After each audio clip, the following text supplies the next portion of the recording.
I apologise in advance if my voice is a bit gravelly. Today is the last of 4 weeks where I think I've spent more time on planes than on the ground. It's catching up with me a bit. And I will also apologise that I think I'm going to get into trouble. You said no policy, and here we go, first slide. I'll be very quick on this. I thought I would just give, before I talk about how we develop provisions, talk a little bit about the background of how we got here. These provisions have both got a long history to them. The livable housing provisions actually date back to 2010, when there was a voluntary agreement formed between government, community organisations, advocates and industry that aimed to deliver 100% of new housing at Silver Standard by 2020. And when we got closer to that date and were finding that we weren't getting the sort of progress on ground that we had all hoped for and that we'd all committed to, that was the point at which ministers asked that we look at a regulatory response. Similarly for the energy efficiency provisions, in 2018, 2019, energy ministers from across the country prepared a master plan for the pathway to get all of our buildings towards net zero. And they produced a document called the Trajectory for Low Energy Buildings. And that requires us to look in alternate cycles between improving the energy efficiency of residential buildings and improving the energy efficiency of our commercial buildings. And so those are the sorts of national commitments that led us down the path towards these provisions. In terms of how we go about our work, for those who don't know, the ABCB is an organisation that exists as a partnership between the states and territories, all of the states and territories, and the Commonwealth Government. And our job is to write a national standard that tries to harmonise the approach to building safety, quality, access, amenity, sustainability across the country. Our general aim is to do this with minimum necessary regulations. So whenever we get a policy instruction from ministers like livable housing or energy efficiency, we start to look for the most cost-effective ways to achieve that change. And I know there'll always be more expensive ways or more complex ways to achieve those same ambitions, and that's okay. We accept beyond compliance or over compliance in many parts of the code. But when we try to guide the development of rules, or when we prepare rules, our aim is to try to find that most efficient way to achieve the policy objective.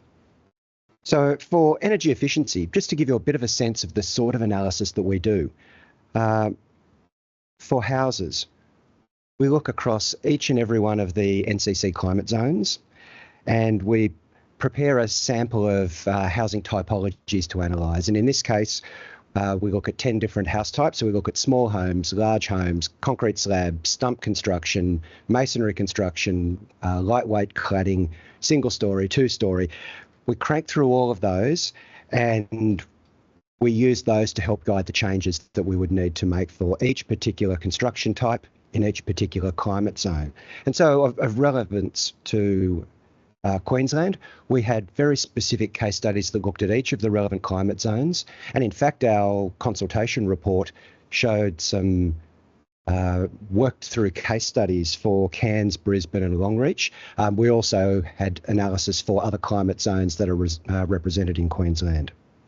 And when we then turn that into some more detailed guidance, this is all at the consultation stage, even before decisions are made. We put together quite detailed tables, and I've pulled one part of a table from one of the housing types for one of the climate zones. There are actually about 15 pages of this sort of information, but it shows for each given house typology that we studied in each climate zone, what do we think the nature of the changes are that would move it from the old rules to the new rules. And in this table, the shaded squares, you won't be able to read the detail, but what you'll see is the shading is where we thought there'd be a change needed. So when we set about our minimum pathway, we did look for the fewest number of changes, the smallest change that would achieve the policy aim.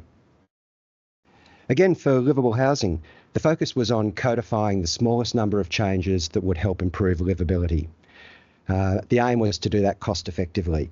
And I think the first thing that I'd say about the livable housing provisions is they actually make homes more livable for everyone. So every feature that helps a person with a small wheelchair or a walking frame get around also helps a parent with a pram or a sports person on crutches or a clumsy toddler who's running around. And I guess I'd also observe none of us ever noticed the times that we didn't stub our toe coming in the front door or getting out of the shower. So these are things that make homes more livable for all of us. But with any process where we're writing a set of complex rules, there are things that are going to be not quite right.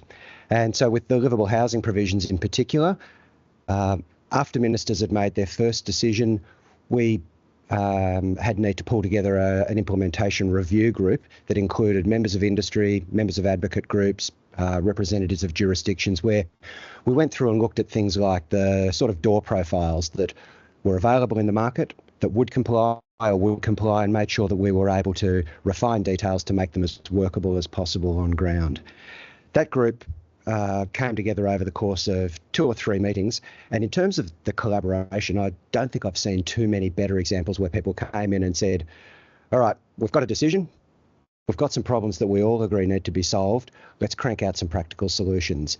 And I was pretty impressed with the way the people who sat around that table got things done.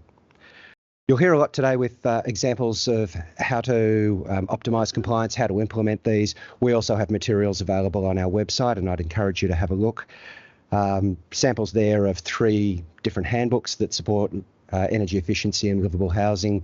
Our website is pretty easy, abcb.gov.au, and I'd encourage you to jump on there and have a look. Thank you.